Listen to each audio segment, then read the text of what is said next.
passei em primeiro lugar em serviço social, no componente comunitário, em saúde da família e comunidade, localidade de Iguaiúba. Eu conheci a residência ainda na graduação, porém, assim, não é muito por dentro do assunto do que era a residência, né? Conheci, assim, de falar que algumas pessoas já tinham tentado, mas eu fui conhecer mesmo de fato pós-graduação. Quando a gente vai começando a procurar, né, o que fazer depois de formado, foi uma das opções que apareceram para mim, mas passei assim um longo período sem estar atuando na área, atuando em outras áreas, trabalhando em áreas diferentes, e comecei a estudar para concurso e resolvi estudar, focar para a residência, no ano passado, no caso, né, que foi o ano que eu tentei a residência. Eu conheci o curso na internet mesmo, por indicação de alguns colegas que já tinham feito o curso com a Michelle, principalmente algumas amigas enfermeiras que tinham feito já curso com ela na área do SUS. E eu resolvi tentar comprar o curso para ver se eu iria gostar. E assisti algumas aulas, primeiro no YouTube, né, as aulas gratuitas, que também ajudaram bastante, porque são aulas bem assim direcionadas, principalmente as aulas mais próximas da prova, né. Então eu resolvi comprar o curso. A primeira vez eu comprei o curso, que foi na primeira vez que eu tentei na residência, eu acho que foi em 2018. Comprei o curso, mas eu praticamente não vi, só comprei mesmo o curso. E resolvi comprar mais uma vez, porque o conteúdo sempre se atualiza, né? As leis acabam mudando, então eu resolvi comprar novamente. Eu fiz a prova assim, bem tranquila, não fui nervosa, parecia que eu sabia realmente tudo que ia cair, parecia que meu direcionamento tinha sido realmente assim certo, porque eu fui fazer a prova muito tranquila. Quando eu vi a prova, parecia que eu tinha visto tudo no curso. Então, assim, não foi difícil, como da outra vez, que a gente abre a prova e fica, o que é isso, né? Parecia que você não tinha visto e nem estudado nada, mas dessa vez não. Dessa vez, com direcionamento, eu vi o quanto é importante você fazer o curso. Para quem tem a oportunidade, né, de fazer, que pode fazer, super recomendo, porque faz o diferencial. Quando eu saí, eu acho que deu certo. Dessa vez eu acho que foi, assim, quando a gente começou a conversar, porque todas as meninas que se conheciam, a gente começou a conversar sobre a prova. Aí uma falava, não, eu realmente marquei essa, a outra eu marquei essa, aí eu ficava, dessa vez deu certo. Dessa vez eu acho que eu acertei, que eu fui bem, né? Quando saiu o resultado, assim, primeira vez o gabarito, quando saiu o gabarito, aí eu fiquei, meu Deus, nem acredito que eu acertei tantas. E quando saiu o resultado mesmo, que eu vi que meu nome estava lá em primeiro, eu chorei, mas de felicidade, né? Não foi, foi assim, do susto de você ver o nome, eu fiquei, meu Deus, não acredito. Dessa vez foi, né? Porque a gente estuda tanto e você às vezes se decepciona tanto, você faz várias provas, já tinha feito outras provas para concurso e estudado assim bastante, e quando você vê o resultado, você vê que não foi bem, aí você meio que desestimula. Mas aí, até com os próprios vídeos mesmo, acho que tanto a Michelle como o Diogo, eles sempre falavam muito, assim, de incentivar a gente, que uma hora vai chegar o seu momento e uma hora vai dar certo. Você tem que persistir, que continuar, não parar, né? Você não parar e você continuar, uma hora vai dar certo. E assim foi. Já tinha feito várias outras provas, não só de residência só uma, mas concurso, várias outras provas. E não com resultado tão bom. Então você fica pensando, será que minha graduação não foi tão boa? Será que eu não estudei tanto assim? Minha base não é tão boa? Né? Você se questiona exatamente, mas aí você vê que com direcionamento faz a diferença para você saber o que estudar e como estudar. E aí que foi o diferencial para poder passar, né? Persista, que uma hora vai chegar. E assim, quem puder fazer o curso, que faça, eu super recomendo, porque ele fez diferencial para mim. Talvez se naquela primeira vez que eu comprei o curso eu tivesse realmente estudado por ele, eu já teria passado em um outro momento. Só que a minha opção naquele momento foi não ver, né? Eu optei por outras coisas, mas nesse momento que eu optei por assistir às aulas, por resolver as questões, por seguir realmente o direcionamento, foi o que fez o diferencial. Super recomendo o curso, super recomendo que as pessoas persistam realmente, se é o que ela quer, se é realmente o que ela quer, eu quero a residência, então vale super a pena ela tentar, e todo ano tem prova, né?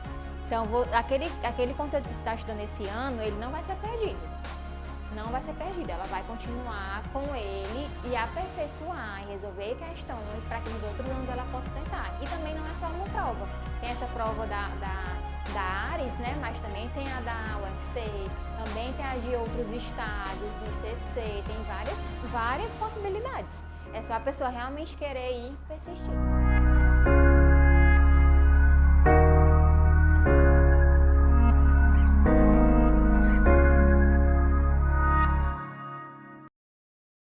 Olá, galerinha, tudo bem? Professor Kildre Canuto para mais uma live aqui no curso MS.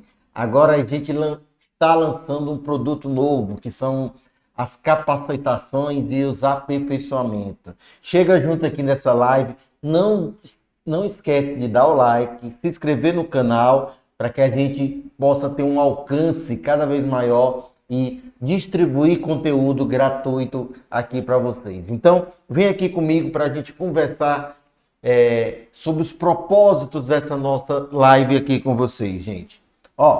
Então, nós estamos lançando o curso de capacitação em fisiopatologia e dietoterapia do trato gastrointestinal. Então, é um curso de uma pegada diferenciada, onde aqui o nosso intuito é entregar conteúdos visando mais a tua prática profissional. Não obstante, claro que isso vai te ajudar na preparação de concurso de residência. Vocês aqui que já fazem parte da nossa família, né? Tem cursos na plataforma, isso aqui será um upgrade para a vida de vocês, para a vida profissional. Como é que é trabalhar com as doenças do trato gastrointestinal, do seu ponto de vista de entender um pouco da fisiopatologia e também da dietoterapia dessas doenças, tá? Então, eu me chamo Kildre Canuto, para quem ainda não me conhece aqui do curso MS. Então, vou me apresentar aqui um pouco rapidamente do meu mini currículo. Então, eu sou nutricionista, graduado há 21 anos, né? Agora, em agosto, farei 21 anos de graduado. Tenho um doutorado pela UFC num curso de Ciências Médicas, passando por um doutoramento sanduíche em outro país, no caso na Inglaterra, mais precisamente na cidade de Londres, onde a gente foi se capacitar entre 2015 e 2016, e tenho um mestrado em Fisiologia pela US, instituição pela qual também me graduei, tá? Então, a gente traz também, além dessa experiência acadêmica, a gente traz para vocês a experiência que a gente tem também na área clínica, né? Hoje eu faço parte de 3 corpos clínicos que a gente trabalha de forma multiprofissional, né? Na endoscopy com gastroenterologistas, né? E coloproctologistas, na Via Saúde com nutrólogos, cardiologistas e endocrinologistas, e na clínica Intersono, são 2 clínicas numa só, né? Intersono Sinapse, onde a gente tem lá parcerias com endocrinologistas, pneumologistas e neuro, onde a gente faz também um trabalho diferenciado com algumas patologias bem específicas relacionadas ao emagrecimento, tá? Então, trato gastrointestinal e emagrecimento são as nossas pegadas mais fortes, né? Não obstante outras doenças a gente tem a expertise, mas hoje a gente, com o trato gastrointestinal e doenças relacionadas ao eixo cérebro e intestino, a gente tem trabalhado de maneira pormenorizada, tá? Nós temos experiência com nível superior desde 2004, né? Então estamos chegando à maior idade, né? 18 anos que a gente trabalha no nível superior. Antes a gente trabalhava no nível médio, né? Como professor de cursinhos da área particular e de colégios, né? 2º e 3º ano. E aí de 2014 para cá a gente está só no nível superior, né? 2004 eu comecei, estava de forma concomitante, ensino médio e superior, e agora de 2014 para cá só o nível superior. E aqui são algumas das nossas pós-graduações que a gente trabalha: nutrição e exercício físico na UES, a nutrição do trato gastrointestinal pelo Grupo Forte Educacional de São Paulo, fisiologia experimental e aí vai, né? Nós somos também autores e coautores de artigos na área do trato gastrointestinal, também focando parâmetros bioquímicos com fazendo links dentro dos nossos projetos com doenças cardiovasculares, tá? Que foi um dos temas do nosso doutoramento, tá bom? Então esse é o nosso mini currículo para a gente iniciar aqui a nossa live para vocês, para quem não me conhece, né? Para quem me conhece já das redes sociais, @drkildricanuto, já tem uma certa experiência com a gente em relação a esses temas, tá? Mas vamos aqui para a gente conversar com vocês, a gente escolheu um tema para soltar essa live e conversar com vocês. Não deixa de deixar, não, aí o pleonasmo, né? Não deixa de deixar teu comentário aqui, nos segue nas redes sociais, segue o curso, @cursoms, tá? E não esquece de se inscrever, né, nesse canal e no nosso canal Prof. Kildri Canuto. Nós semanalmente também estamos lançando lá, né, vídeos gratuitos para vocês, tá bom? Então escolhemos uma doença que é uma doença, para dar esse pontapé inicial, que envolve, né, o eixo, como eu falei, uma pegada forte nossa, que é o eixo cérebro-intestino, tá? Então, vocês que gostam de trabalhar com o trato gastrointestinal, a gente, ao final, vai explicar assim, rapidamente o que vai estar contemplado nesse curso, para que vocês, então, se capacitem, né? O preço será super acessível, né? O tempo de acesso ao curso também será bem interessante e vamos aqui conversar com vocês sobre a síndrome do intestino irritável, uma das doenças que a gente trabalhará com vocês nesse nosso curso de capacitação, tá bom? Então, para alguns, o que eu vou falar aqui é conhecido, para outros é um pouco desconhecido, para alguns será um aprofundamento, para que você que trabalha, né, com essa pegada dentro do teu consultório ou na vida hospitalar possa dar um up, né? Aqui mais precisamente ao nível, essa doença que eu escolhi para conversar com vocês, ao nível, né, ambulatorial, dentro de um consultório, tá? Então a síndrome do intestino irritável, né, é uma alteração do sistema gastrointestinal que se caracteriza tanto por dores ou por desconfortos abdominais. E esses desconfortos, eles estão acompanhados por mudanças no hábito intestinal por no mínimo 3 meses. A gente vai ver que isso é de extrema importância, que a gente faça uma diferenciação sob o ponto de vista quando o nosso paciente chega até a gente, né? A gente sabe que o fechamento desse diagnóstico, ele é feito, né, pelo gastroenterologista. Nós fazemos o acompanhamento desse nosso paciente, tá bom? Então, trata-se de um acompanhamento nutricional. Trata-se de uma condição gastrointestinal comum que acomete de 10 a 20% da população mundial. É muita gente. Se você aí se eu vou pegar por baixo 7 bilhões de pessoas, né, no mundo, teríamos aí 10% seria 700 milhões, 20%, 1,4 bilhão, né? Muita gente que é acometida. E eu vou te mostrar aqui que no Brasil, né, em algumas épocas chegou a 25%, hoje a média no Brasil é de 20%. Estamos nesse patamar um pouco mais alto, tá?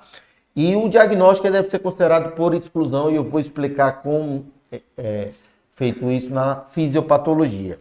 Por não ser facilmente explicada as normalidades estruturais ou histológicas ou mesmo bioquímica, a patogenia da IBS, que é a sigla em inglês de síndrome do intestino irritável, né, permanece sendo ainda objeto de estudo. Eu vou te mostrar também através de guideline, tá bom? Então vem aqui comigo para a gente trabalhar desfrutar um pouquinho dessa síndrome do intestino irritável, tá? Sobre o ponto de vista da fisiopatologia e da dietoterapia. Eu vou te mostrar que a gente deve tratar esse paciente de uma maneira holística, tratar esse paciente entendendo toda a parte fisiopatológica, porque é uma doença ainda cheia de mistérios, porque não é uma doença orgânica.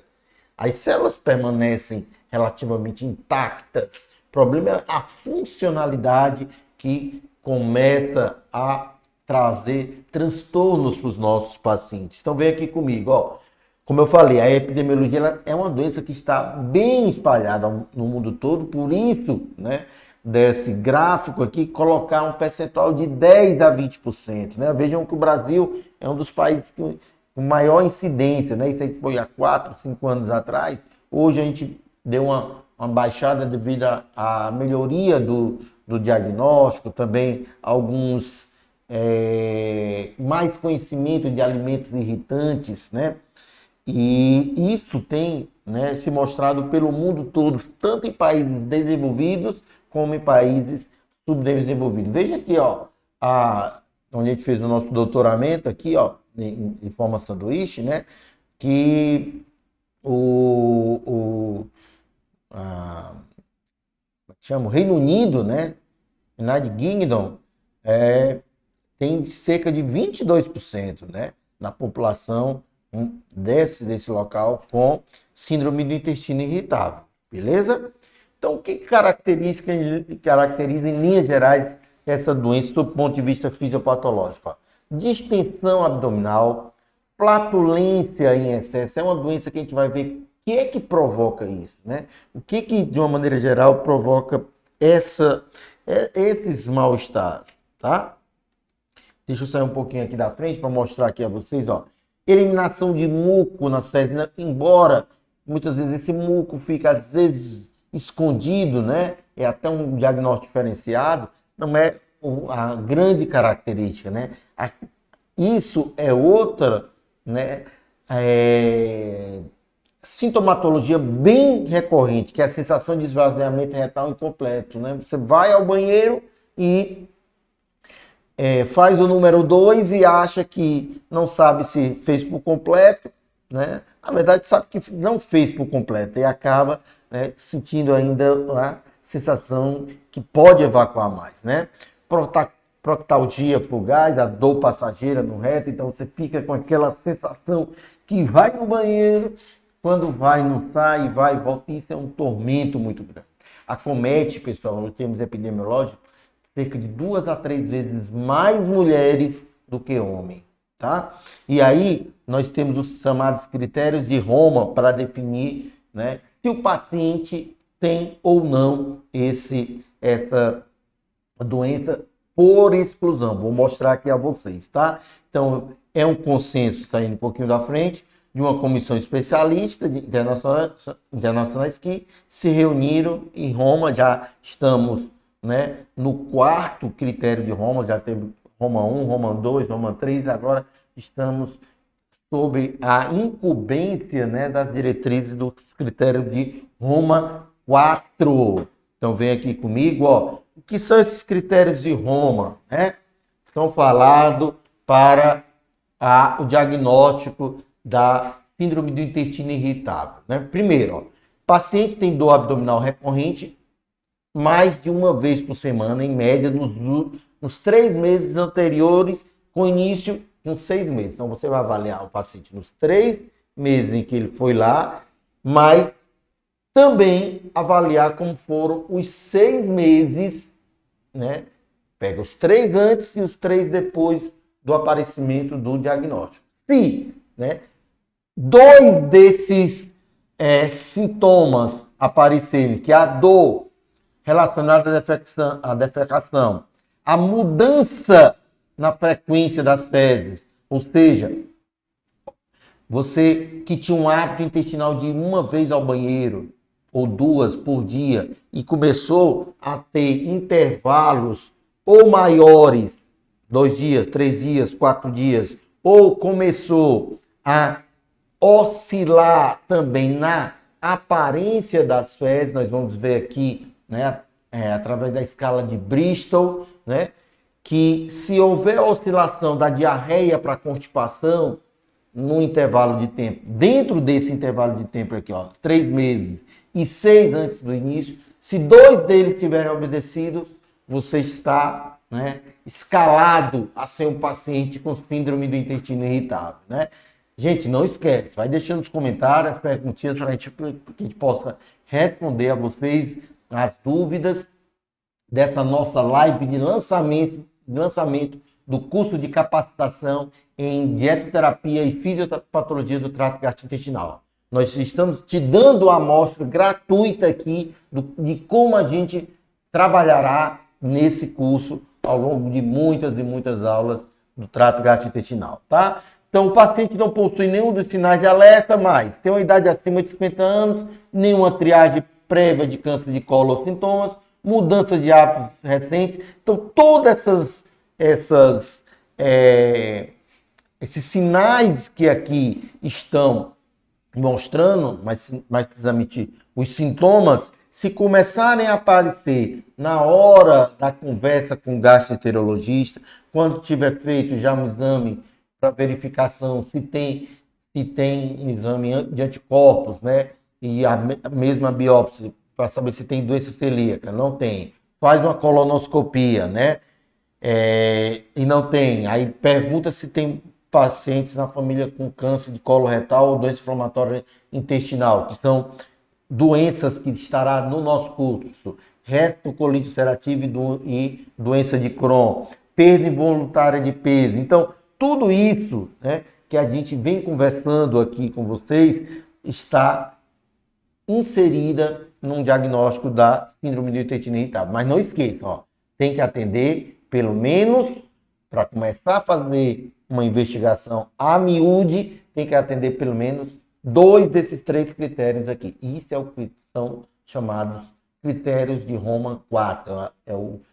São os critérios mais aceitos, né, para diagnóstico da síndrome do intestino irritável. Uma doença que perturba muita gente. Tá?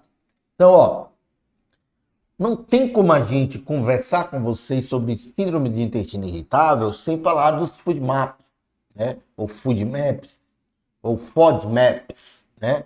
Seria uma sigla em inglês, um acrônimo para falarmos de oligosacarídeos, principalmente esses 2 aqui, ó, frutanos e galactanos, o D de disacarídeos, mais precisamente esse que perturba mais o trato gastrointestinal, a lactose, monossacarídeos, frutose como representante, o A vem de end, que é I em inglês, polióis, que são álcoois de açúcar, e entenda-se pela presença do sorbitol, do manitol, tá?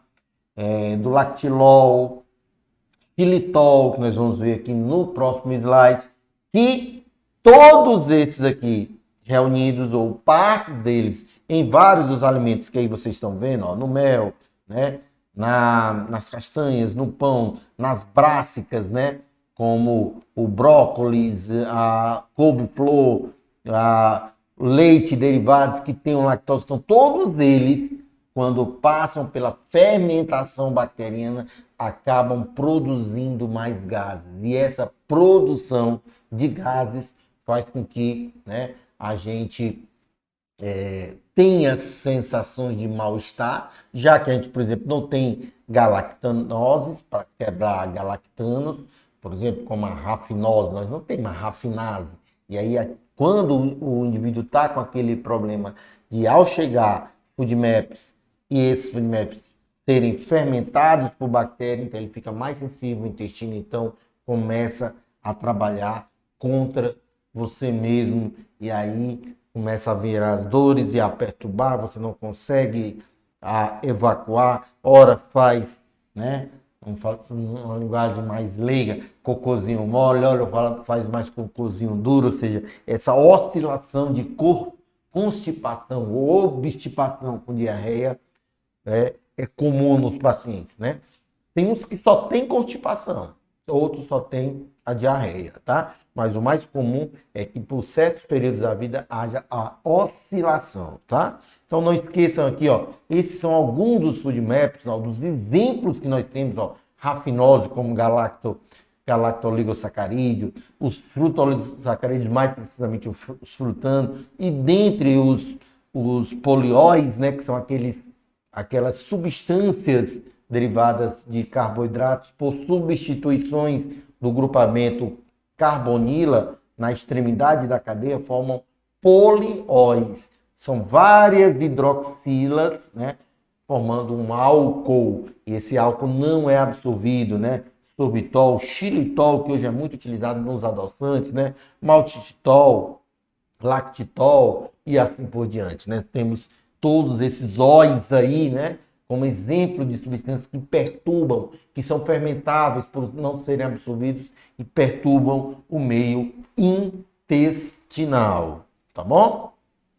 Então, já adentrando com mais, né, detalhes a parte da fisiopatologia, a gente sabe que existe um mecanismo de atuação desses carboidratos que seria através de estimulação de mecanorreceptores que estão no intestino delgado. E o que esses mecanorreceptores nos respondem? De tal sorte que há uma combinação entre o aumento da água luminal, isso eu vou te mostrar numa figura, que é o chamado efeito osmótico. Lembre-se do que é a osmose. A osmose é a passagem, né, do solvente do meio menos concentrado para o meio mais concentrado. E esse aumento de osmolaridade também aumenta a fermentação dessas moléculas aqui citadas, tá? Liberação de gases oriundos, gases CO2, gases H2S, metano, CH4, né? E da má absorção dessas substâncias que nós já falamos, né? Que perturbarão tanto de maneira a aumentar essa osmolaridade como as gases que aí são formadas. Então, o FoodMaps atua como substrato para o crescimento bacteriano, acarretando no aumento da permeabilidade intestinal. E você conhece esse termo também como leaky gut, né?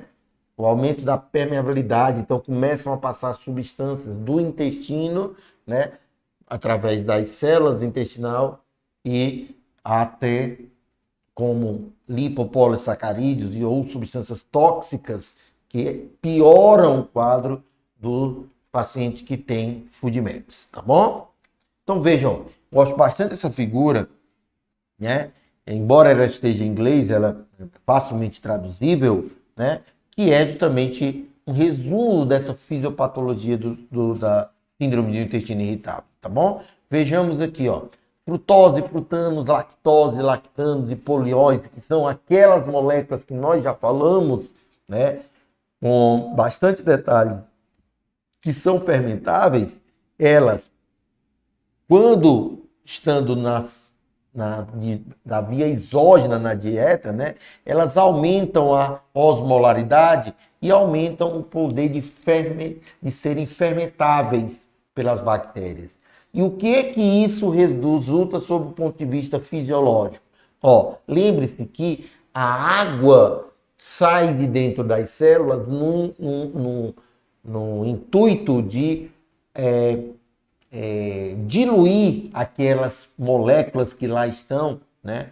Já que há um aumento da osmolaridade. E aí, então, a junção dos efeitos fisiológicos da água chegando naquele meio por osmose e aumento da produção de gases provoca aquela distensão abdominal, aquele desconforto, né?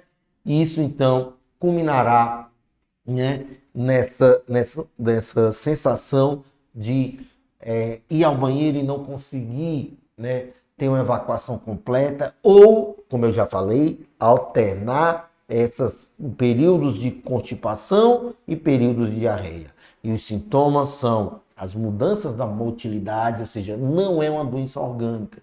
Não esqueça, é uma doença funcional. É uma doença que envolve a funcionalidade do intestino, o peristaltismo, os mecanorreceptores, tá? E aí provoca dor e desconforto, além da presença dos gases. Então, é uma doença bastante complicada de se resolver porque é muito particularizada. Tem pacientes que a gente vê que a gente pede para fazer uma dieta low FODMAPs e mesmo assim, para alguns alimentos que deveriam dar um desconforto abdominal por conta do aumento dessas moléculas, acabam então, né, provocando um efeito até mesmo contrário.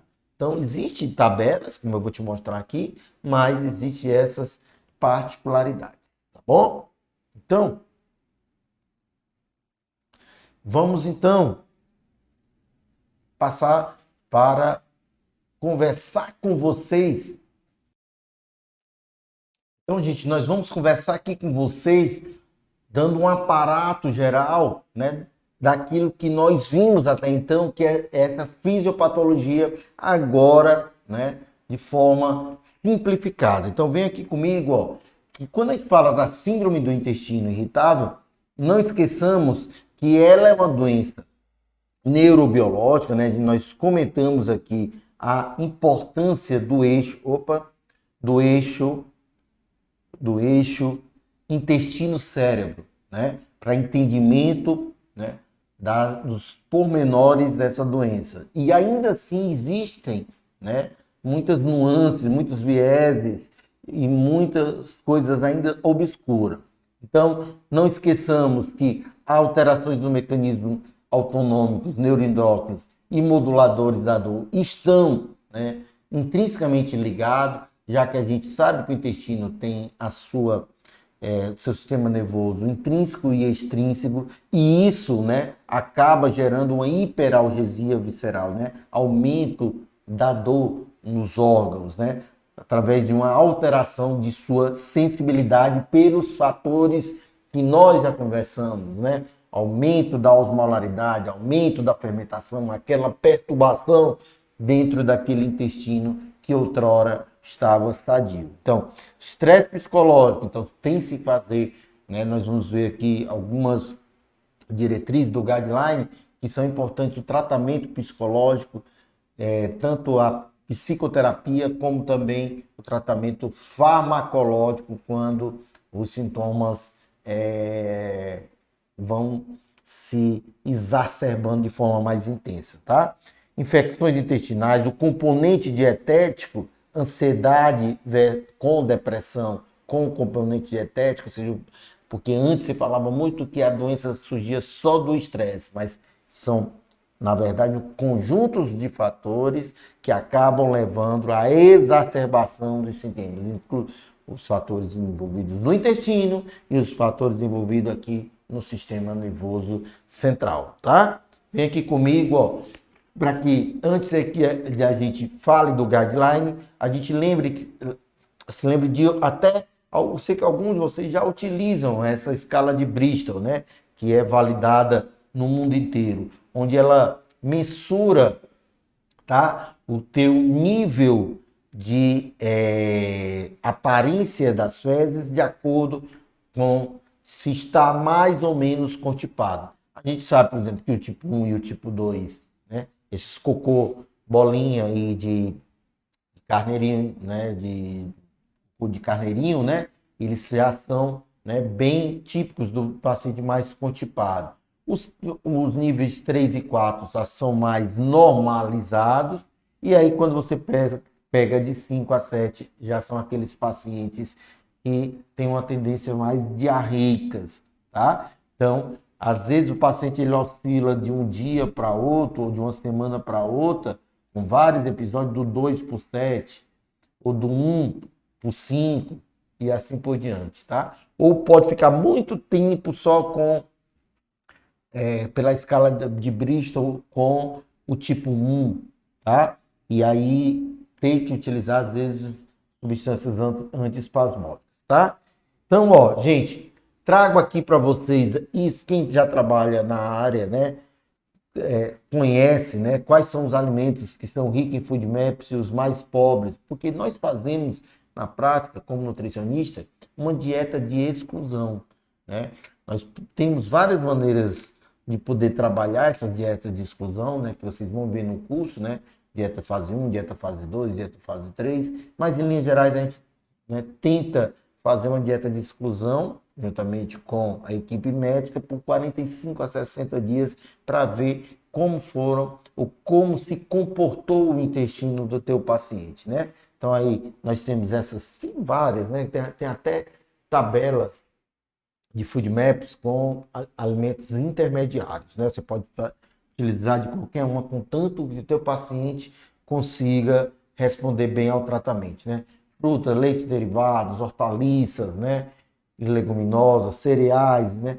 E massas, e, por exemplo, pães, biscoitos, de uma maneira geral, são mais fermentáveis pela composição. Se você pega farinha de milho, mandioca, aveia, eles têm uma quantidade de food maps menor, né? Leite de vaca, cabra, ovelha, sorvete, tem uma quantidade de lactose maior. Se você pegar iogurte sem lactose, o leite de amêndoa, né? Manteiga, queijos, né?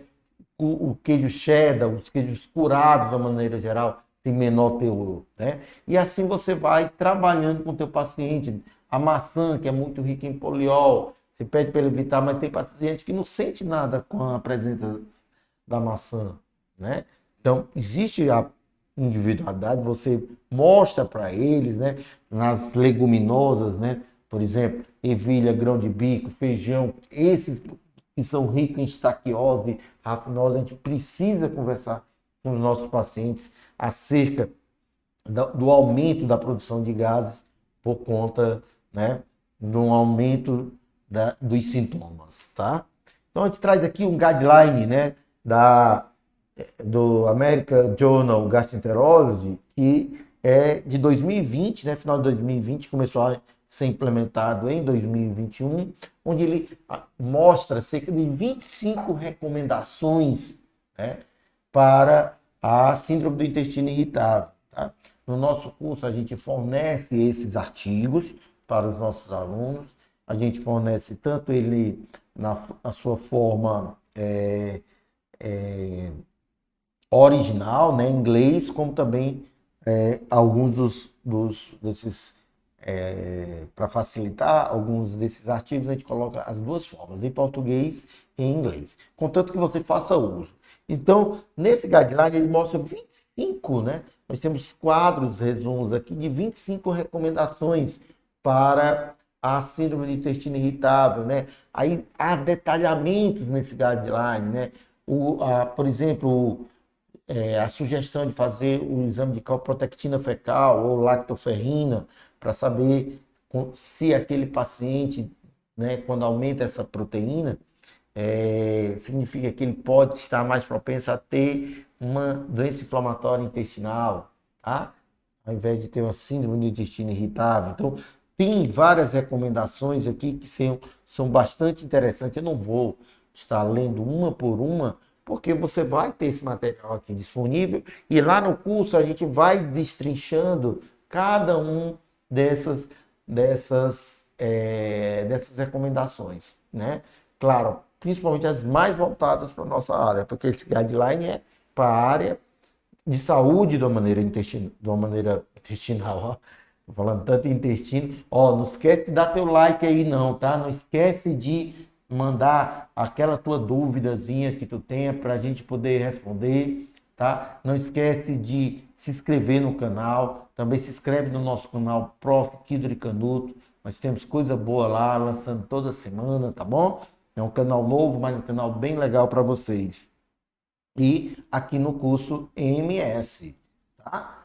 E aí nós temos aí todas essas recomendações, toda ela traduzida já para o português, tá? Mostrando como se deve tratar um paciente, né? Ó, essa aqui eu acho super interessante, né? A sugestão de usar a fibra solúvel e não a fibra insolúvel, ou seja, a fibra solúvel ela forma ao nível do colo, ácidos graxos de cadeia curta, esses ácidos graxos de cadeia curta, baixo pH, dá um equilíbrio na microbiota e acaba então minimizando as dores, né? Por mais que se diga, por exemplo, que não se usa não recomendo o uso de antiespasmódicos, né? Mas ainda assim, quando as dores estão muito intensas, é melhor que se use, né? A sugestão do uso do hortelã-pimenta e assim vai, tá? Então aqui estão todas as 25 recomendações, os agonistas dos receptores 5-HT4, e temos os agonistas, os antagonistas do 5-HT3, tá? Todos eles aqui mostrados para vocês. Inclusive também, ó, também esse guideline, que é a nossa última referência, nós temos aí as legendas com cada uma das siglas que são importantes para o nosso conhecimento. Inclusive, sempre reparar se é um paciente que tem síndrome do intestino irritável, né, de forma constipativa ou de forma diarreica, tá certo? E aí nós vamos agora para o caso clínico, né? Nós sempre terminamos cada um dos nossos módulos, né? Sempre iremos terminar nossos módulos com o caso clínico. A gente, além de fornecer todo o material, a gente tem o nosso caso clínico que a gente debate durante a nossa aula e temos o caso clínico que nós debateremos, não, iremos sugerir como na aba atividades sugeridas para que vocês treinem também, tá bom? Então vem aqui comigo para que a gente possa. Então, pessoal, agora, como será de praxe no nosso curso, a gente sempre terminará cada um dos módulos, seja com pacientes do trato gastrointestinal superior, ou seja, gastrites, esofagites, aí desce um pouquinho mais no intestino, as doenças inflamatórias intestinais, diverticulite, síndrome do intestino irritável, síndrome do intestino curto, intolerância à lactose, doença celíaca, pâncreas, pancreatite crônica, pancreatite aguda, as hepatopatias. Então, tudo isso estará contemplado no nosso curso. A gente sempre terminará com o caso clínico, né? E eu trago um caso clínico aqui para a gente debater. E os casos clínicos serão de casos clínicos dos meus pacientes, dos quais a gente atende, né, por três às vezes semana, quatro turnos, e a gente vai selecionando aquilo que é mais bacana para vocês, tá? Vem aqui comigo então para esse caso clínico aqui, ó. Paciente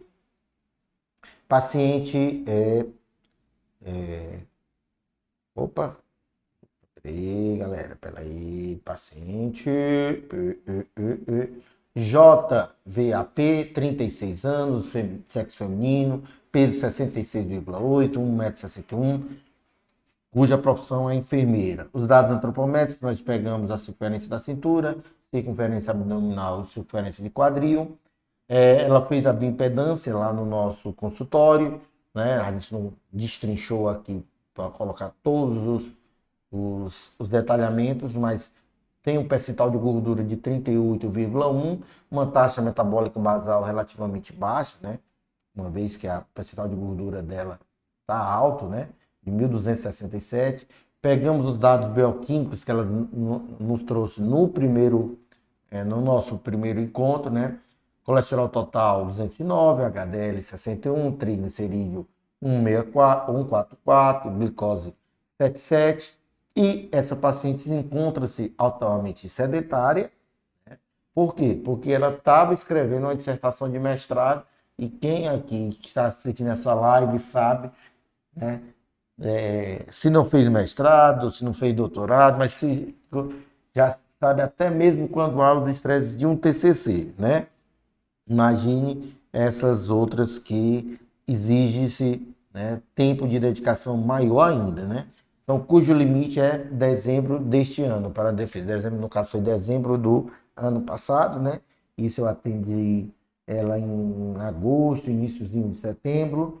E ela também nos relatou que fez uma nefrectomia, né, quando adolescente, decorrente de uma pielonefrite. Ela não soube dizer muitos detalhes, mas sabe que a pielonefrite é uma doença que normalmente acomete os pacientes através de infecções bacterianas, né? Faz uso atualmente do Donarém e da Razapina, tá? há mais ou menos um ano, depois que foi assaltada 2 vezes, ou seja, ficou com a síndrome do pânico, né?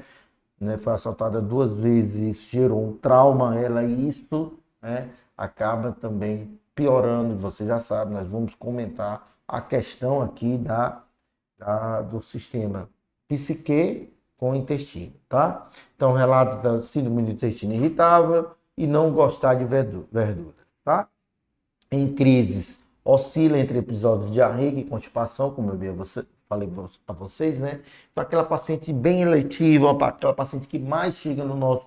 Eu fiquei aqui um pouquinho na frente, mas vejam aí, ó, relata síndrome do intestino irritável, não gosta de verduras, né? E oscila, né, entre a constipação e a diarreia. Então, é aquela paciente tipo, né, mulher, né, ou seja, na epidemiologia eu mostrei a vocês que 2 a 3 vezes mais mulheres do que homens são acometidas pela síndrome do intestino irritável e, né, com todos esses dados aí, a gente então fez um recordatório 24 horas dela e vejam como é que está a dieta dela, né?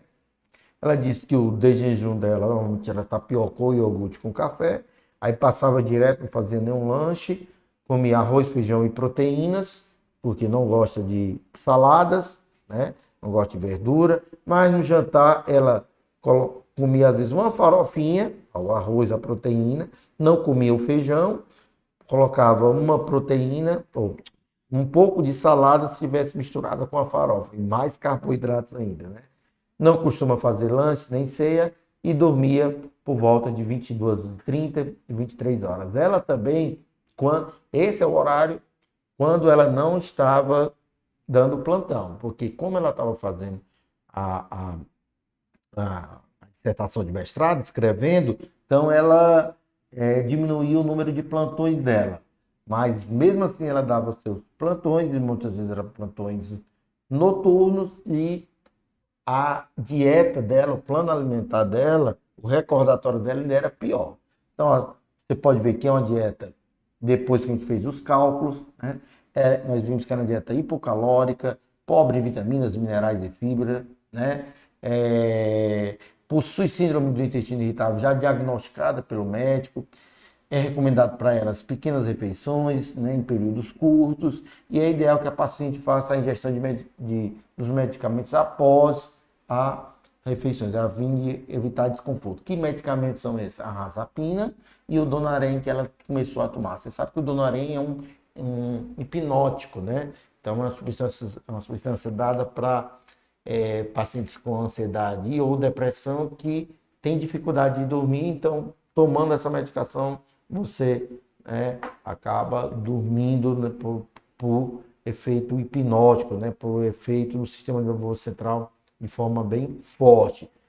Alguns pacientes se dão bem, outros acabam levando um tempo para se adaptar com essa medicação, porque, infelizmente, ele deixa assim a pessoa meio que dopada, né? E a Razapina também, né, para ajudar nesse processo, mas a gente sabe que essas duas medicações, através da bula dos remédios, são, né, indutores de aumento de apetite, e aí acabou, e ela estando sedentária, acabou dando esse quadro que a gente vai comentar aqui com vocês também, né? Então, na antropometria dela, nós vimos que o IMC dela estava com leve sobrepeso, mas que dos seus 66,8 kg, ideal para ela, né? Pegando o IMC ideal, seria de torno de 53 quilos, né? Então, fizemos então a adequação do peso, utilizando a classificação de Blackburn e Tortono, e vimos que ela estava, né, com grau de obesidade, com classificação de obesidade. Fizemos o que mais? Né? Relação cintura-quadril dela até ok, embora a circunferência da cintura dela tenha um risco aumentado, já que para mulheres é até 80, né? A bioimpedância, como eu falei para vocês, né, bem acima, né, 38,1, segundo Pollock e Wilmore, tá? Foi o que nós vimos também. Agora, para os dados bioquímicos dessa paciente, o que é que a gente observou, né?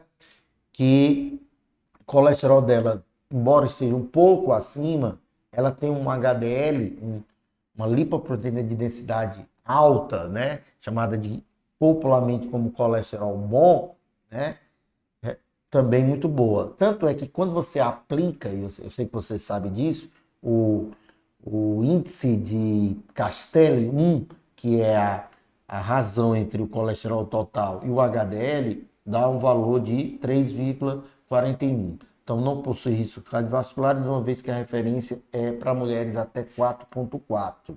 Embora, né, tenha que se ficar monitorando. Você pode aplicar também índice Castelli-2, que é a razão do LDL pelo o HDL. Então, vou te mostrar isso também no curso. Vou te mostrar como é que a gente faz o índice aterogênico do plasma, né? O IAP, que é a razão dos triglicerídeos pelo HDL. Então, o triglicerídeo dela, veja que está próximo ao limite máximo. Então, tem que entender todo esse paciente de uma maneira holística para poder prescrever uma dieta aconselhável para aquele paciente e também que ele consiga melhorar os desconfortos e os traumas que eles acabam tendo quando começam a ingerir certos alimentos que dão, então, esses desconfortos, né, no seu corpo. A glicose dela estava ok, né? A insulina também, mas se você quiser também, a gente mostra a vocês, você pode calcular o índice de Roma beta, né? Índice de Roma, IR, você pega esse valor de 77, multiplica por 10,5, 10,7 e divide por 405, né? Uma constante, você já sabe o resultado utilizando essa razão. Se for menor do que 2,75, ela não tem resistência insulínica, né? Se você fizer esse cálculo, fazendo esse cálculo aqui rapidinho aqui com vocês, ó, vamos ver quanto é que dá. Era para ter deixado já calculado, mas vamos ver aqui rapidinho, ó, 77 vezes a insulina dela, 10,7, dividido por 405 dá 2,03, né? Então ela não tem resistência insulínica. Então o problema da obesidade dela mais pelos hábitos alimentares, né? Pelo sedentarismo do que por uma resistência insulínica, tá bom? Vamos aqui para frente. Alguns dados interessantes, né? Que a gente não pode deixar de passar para a paciente e também para vocês, né? Que o Donarém, ele, né? Juntamente com a Razapina, que é destinado também à depressão e também à ansiedade, né? Eles acabam, né, em cerca de 10% dos pacientes aumentando o apetite e o peso, né? Uma reação bem comum. Quem toma mirtazapina, que é um dos princípios ativos mais utilizados, né? Ela acaba aumentando a fome, né? E às vezes os médicos fazem um desmame o mais rápido possível. Daí essa doença ser bastante, eu estou um pouquinho aqui na frente, ser bastante importante, porque tem que tratar o paciente sob o ponto de vista dietoterápico e tratar o paciente sob o ponto de vista psiquiátrico, né? Claro que não é a gente, são os nossos colegas médicos que fazem essa inserção, né, de medicações e ainda, né, quando vocês forem ler lá o guideline, vocês vão ver, né, que no guideline se aconselha, né, algumas dessas substâncias, como os tricíclicos, né, os antidepressivos tricíclicos, como o cloridrato, nortriptilina, né, para melhorar os sintomas, já que essa doença está intrinsecamente ligada ao estresse, à ansiedade, então ela fica mais intensa, essa oscilação de constipação e diarreia fica mais intensa quando o paciente está com picos de estresse emocionais, psicológicos mais intensos ali naquele período da vida ou do ano, né? Então a ingestão de alimentos não influencia na não há interação droga-nutriente com a mirtazapina, então isso é importante. Então tem que entender bem a parte de interação droga-nutrientes, e isso também te traz no curso para que você, em cada uma das vezes que nós comentarmos durante na nossa capacitação, você entenda o paciente como um todo. Não pegue paciente, não, vou fazer. Meu objetivo é prescrever só a dieta.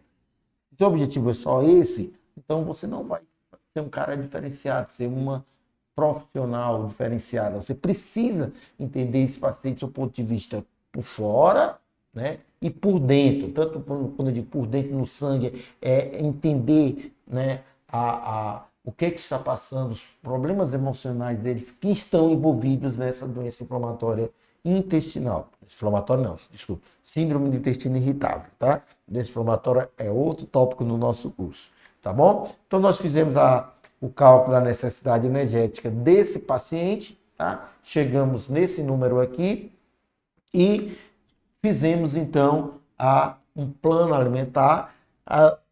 Mas você fez o plano alimentar muito próximo ao que foi prescrito. Por que você não fez uma redução já que ela estava acima do peso? Porque a prioridade agora não era, já que ela estava com todos esses problemas, estava tomando medicações, né? Não era fazer com que ela perdesse peso de imediato, mas pelo menos que ficasse, né, que empatasse ali com a recomendação energética diária dela, já que a taxa metabólica dela, basal, estava muito baixa. Então, era primeiro, nesse primeiro contato, dar, então, um feedback,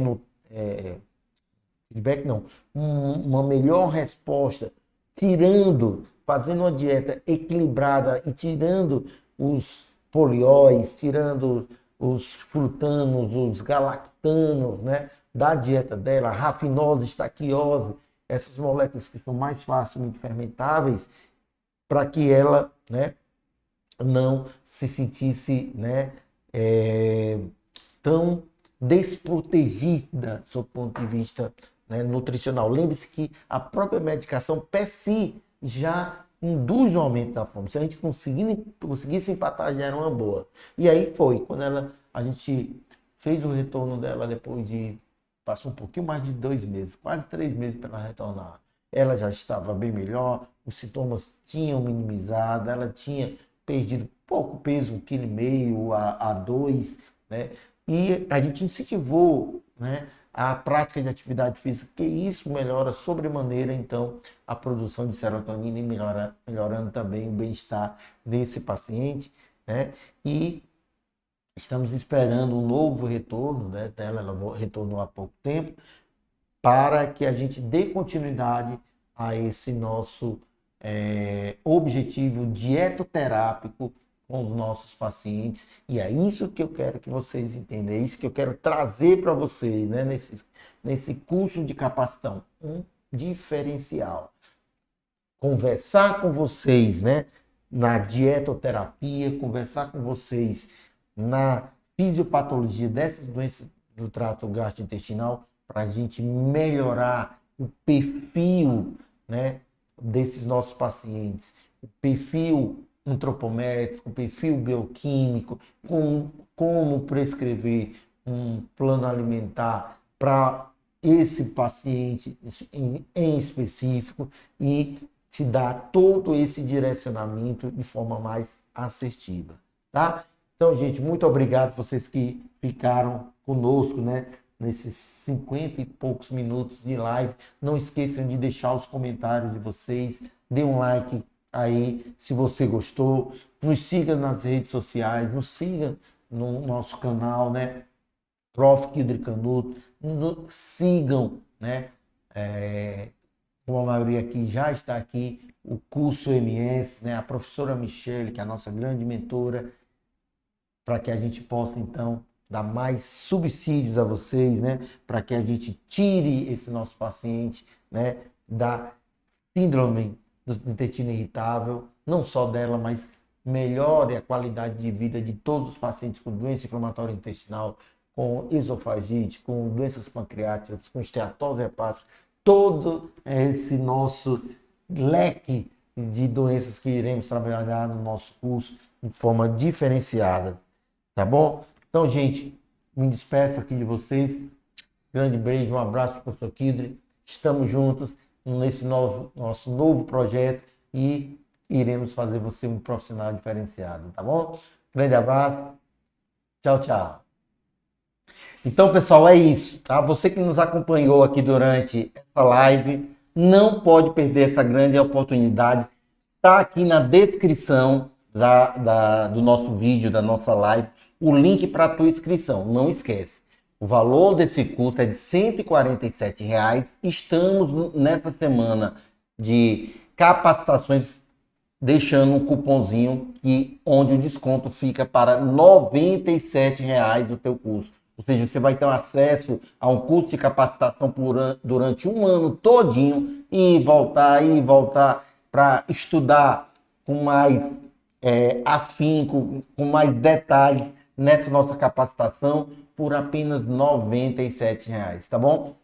Um grande beijo, um abraço para o professor Kidri. Estamos juntos. Vamos fazer você um profissional diferenciado no mercado. Valeu, tchau, tchau, pessoal.